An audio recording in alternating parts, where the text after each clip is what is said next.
오늘 우리 제목 한번 읽어주세요. 같이 읽겠습니다. 시작. 내가 다 이룰 테니 넌 한도 없이 꿈을 꾸어라. 아멘. 예, 제목이 너무 은혜롭습니다. 내가 다 이룰 테니 넌 한도 없이 꿈을 꾸어라. 오늘 이 제목이 하나님께서 여러분들을 향한 메시지란 사실을 믿으시기 바랍니다. 네, 다음 한번 넘겨주세요. 여러분, 혹시 이런 어디 절 이런 데 가거나 아니면 중국 이런 데 동남아 쪽 여행을 가면은 이런 형상들 많이 보죠. 그림들. 여러분 그 삼국지의 유비, 관우, 장비 이런 사람들을 중국 사람들은 아직도 신으로 떠받들고 있어요. 무슨 신이냐면은 수호신이라고 들어봤죠. 수호신. 나를 지켜주고 우리 가정을 지켜주고 우리 가문을 지켜주는 수호신 해가지고 무슨 게임 캐릭터 뭐더라? 가렌인가? 그런 형상 그 게임 업체에서 해놨는데 그거를 관운 줄 알고 막 거기다가 절하는 할머니도 있고 그래요. 중국은. 예, 이 수호신 뭔가 나를 지켜준다는 그런 믿음을 가지고 이렇게 잘 모시고 있어요. 중국 사람들은. 자, 다음 넘겨주세요. 이 뭔지 알아요? 혜태.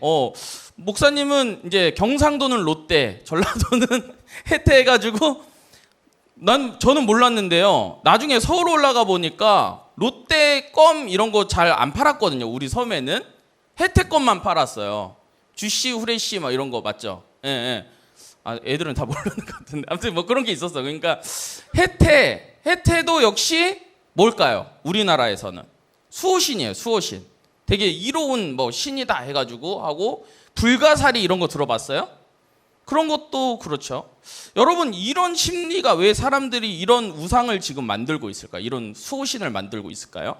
뭔가 누군가가 나를 케어해주고 누군가가 나를 지켜주는 것을 사람들이 원할까요? 안 원할까요? 원하는 거예요. 목사님도 다음 넘겨보면은 나의 키다리 아저씨 이런 소설이나 드라마나 영화나 이런 것들에 대해서 많이 나오잖아요. 목사님도 혼자 이렇게 중학교 때부터 혼자 살았다 그랬잖아요. 그러다 보니까 가끔은 내가 혼자 모든 것을 판단하고 내가 모든 것을 하다 보니까 지칠 때가 있는 거야. 난 도대체 어떻게 가야 되지?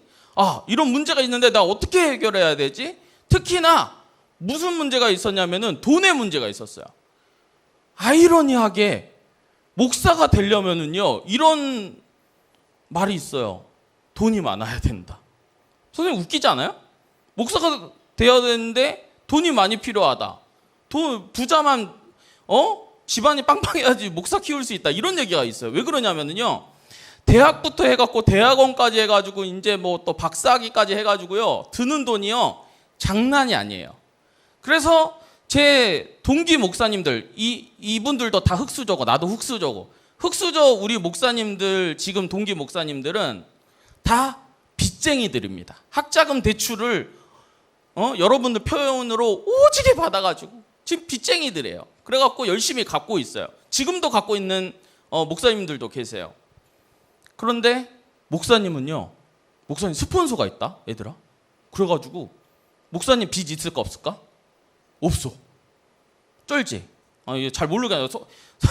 선생님들은 그렇죠. 학자금 없다는 거, 저 학자금 없다는 거 어떻게 생각하세요? 부러우시죠? 예. 학자금 대출 하나도 없고 목사님 누가 이렇게 다 케어해 줬어요. 그리고 목사님 아플 때도 누가 낫게 해주시고요. 목사님 외로울 때도 누가 함께 해주셨어요. 이분이 누굴까요, 여러분? 하나님이에요, 여러분.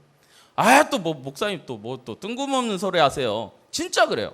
목사님이 학자금 대출 없어가지고 이틀 후면 제적이라고 하는데 웬 뜬금없이 강남에 그 뼈 맞히는 아저씨가 와가지고 돈다발 주고 갔어요.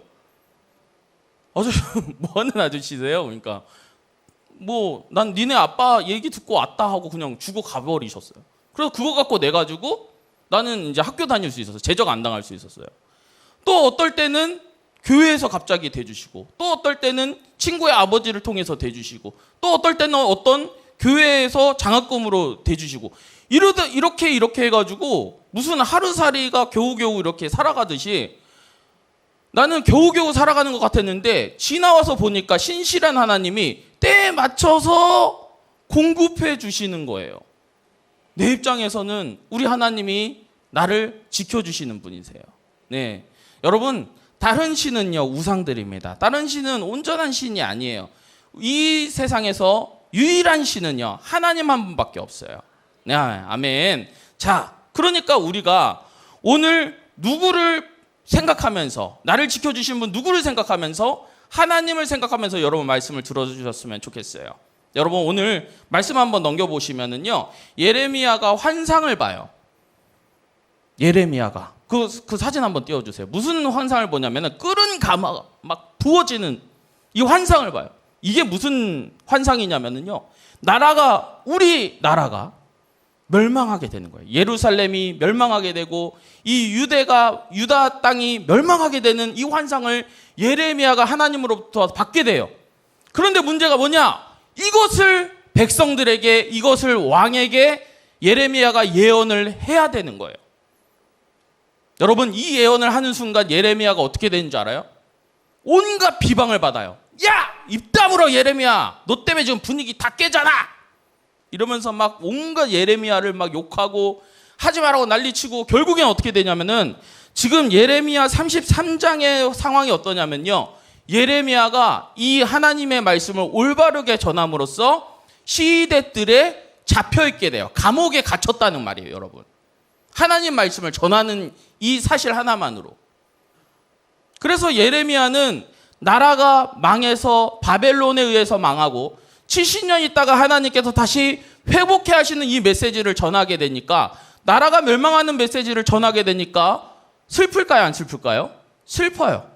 자기의 모든 인생 가운데 너무 어려운, 나라가 멸망 가운데 있는 그 인생 가운데 살았기 때문에 예레미야의 별명이 무슨 예레미야라고 부르냐? 눈물의 선지자 예레미야라고 부릅니다. 그래서 여러분 예레미야서 뒤에 무슨 성경이 있는지 아세요? 한번 보세요. 예레미야 애가 뭐예요? 슬프랬잖아요. 그렇죠? 예, 요시야의 그런 선한 왕의 죽음으로써 이제 나라가 이렇게 명운이 이렇게 떨어지는 이 모습을 예레미야가 다 봐야 돼요. 그래서 참 슬프죠. 그 예레미야가 시대 뜰 가운데 갇혀 있는데 오늘 하나님께서 이렇게 말씀하고 계시는 거예요. 말씀 한번 봅시다. 예레미야 33장 1절에 보니까 예레미야가 아직 시대 뜰에 갇혀 있을 때 여호와의 말씀이 임하신다라고 나와 있습니다. 1절에. 그렇죠. 이 절박한 상황 가운데 하나님의 말씀이 임했어요. 도대체 이 예레미야에게 어떤 말씀을 전하시고 계시느냐? 2절에 보니까 뭐라고 해요?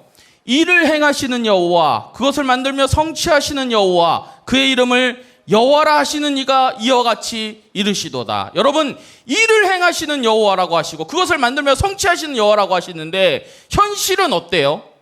현실은 하나님의 말씀을 전했는데 예레미야의 현실은 지금 감옥에 갇혀 있습니다. 아무것도 하지 못하고요. 내 편 아무도 없어요.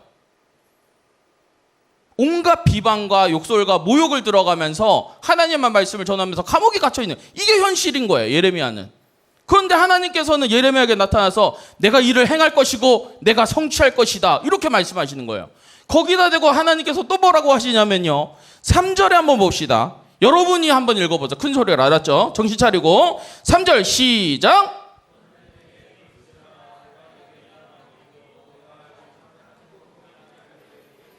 자, 너는 내게 뭐라고요? 부르짖으라, 부르짖으라. 여러분 기도할 때 부르짖고 기도하고 있습니까? 근데 목사님이 만약에 예레미야면 조금 거시기 할 것 같아. 아니 지금 갇혀가지고 하나님 말씀 전하다가 갇혀가지고 힘들게 여기 있는데 부르짖으라고요, 하나님? 내가 어떻게 부르짖습니까 지금? 하나님 일 하다가 이렇게 갇혀가지고 힘든 일 다 당하고 내 편 아무도 없고 다 나 욕하고 있고. 그러니까 여러분 그 연예인들 있잖아요. 연예인들이 막 안티 많은 연예인들 보면 불쌍하잖아요. 그렇죠? 여러분 같이 욕하고 계세요? 그 안티 그래갖고 하도 욕을 먹어갖고 옛날에 막 그 안티 때문에 자살한 연예인들도 있어요. 예레미야는 지금 안티투성이야. 그냥 주변에 다 나 욕하는 사람밖에 없는 거예요. 심지어 왕까지도 나를 싫어해갖고 잡아다 놓고요. 다른 선지자들도 와가지고 예레미야 너 입 다물어 하면서 동역자들도 지금 다 욕하고 있는 거예요. 내 편 아무도 없어요. 근데 하나님께 부르짖을 수 있는가? 예주야, 너 이럴 수 있어? 너 네 편 아무도 없는데 너 모든 절망스러운 상황 가운데 하나님께 부르짖을 수 있어? 지금 예레미야가 그렇게 하나님께 그 메시지를 받은 거예요. 목사님이 나 진짜 이해와 할까 말까 엄청 고민을 많이 했는데, 목사님이 강도사 때 일이었어요.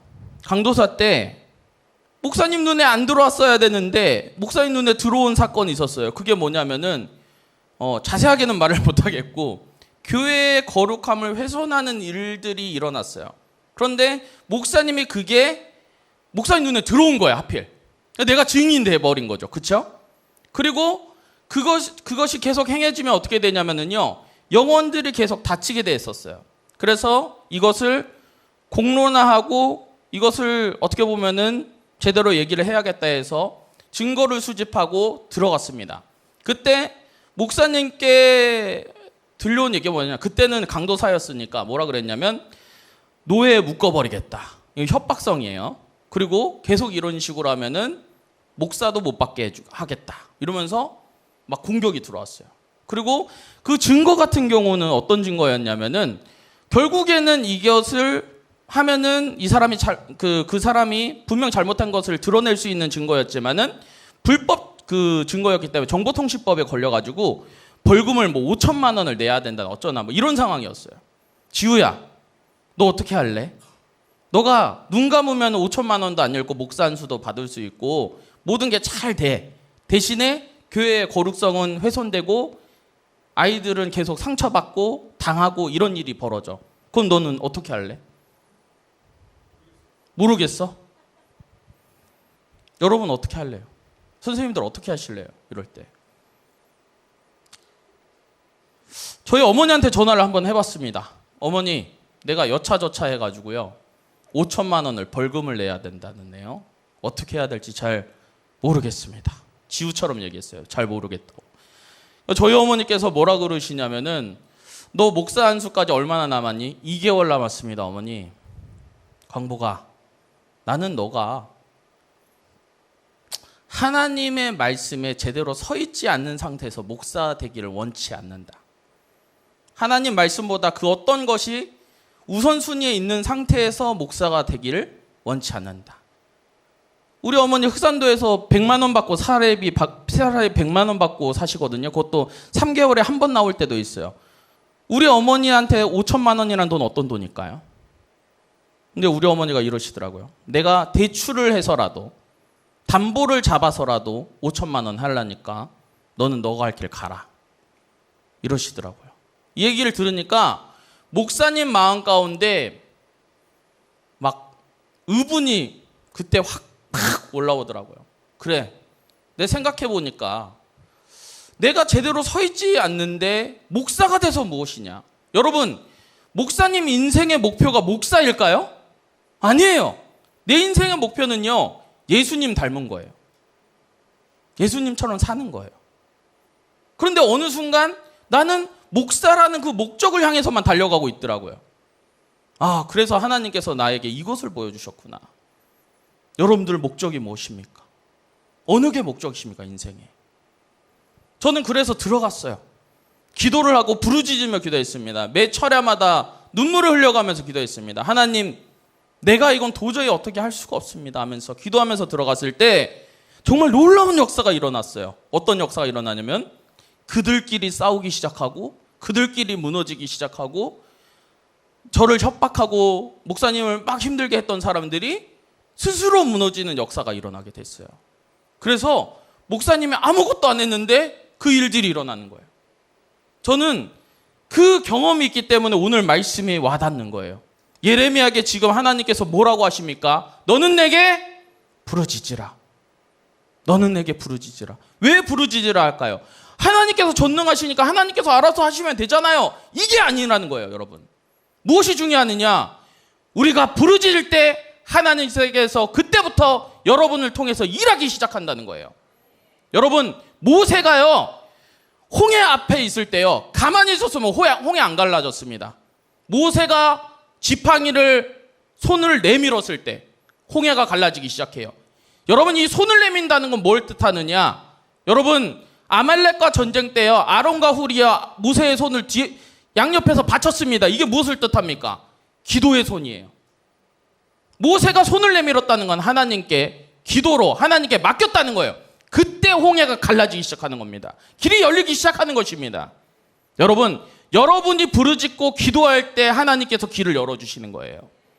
여러분들은 로봇이 아닙니다. 그냥 정해진 대로 여러분을 따라가는 그런 AI나 이런 로봇들이 아니라고요. 여러분들은 하나님의 형상을 닮은 인격체라는 거예요. 그래서 하나님께서는 여러분의 기도를 기다리고 계신다는 거예요. 여러분이 입술을 벌려서 기도를 할 때 하나님께서 크고 은밀한 일을 여러분들에게 보여주는 거예요. 하나님의 마음을 보여주시고 하나님의 메시지를 보여주시고 하나님의 소망의 메시지를 여러분들에게 보여주신다는 것입니다. 에바다의 역사가 일어나는 거예요, 여러분. 그렇기 때문에 지금 여러분들이 이제 시험이 얼마 안 남았죠. 암울한 친구들도 있을 거예요. 너무 힘들어요, 목사님. 또 가정 문제 때문에 힘든 사람도 있을 것입니다. 하지만 하나님께서는 여러분들에게 부르짖으라고 합니다. 여러분의 시험의 문제, 여러분의 가정의 문제, 민족과 열방을 향한 문제를 가지고 기도하라고 하십니다. 그럴 때 하나님께서 역사하시고 길을 여시고 여러분의 크고 은밀한 일들을 알려주신다는 것입니다. 오늘 메시지 기억하시면서 하나님만 바라보는 저와 여러분 되시길 주님의 이름으로 축복하겠습니다. 여러분, 가장 중요한 게 무엇이겠습니까? 모세가 지팡이를 앞으로 내밀었을 때 하나님을 의지했던 것처럼 우리 믿는 자들은요, 크고 은밀한 일들을 하나님께 부르짖음할 때 놀라운 회복을 통해서 여러분들에게 부어주실 텐데, 그런데 이 소망의 메시지를 안 보고 목사님이 3주 연속 똑같은 얘기하고 있어요. 이 소망의 메시지를 안 보고 사람 보고 환경 보고 신앙생활 하면요, 여러분 100% 여러분 신앙 망하게 돼 있습니다. 기억하십시오.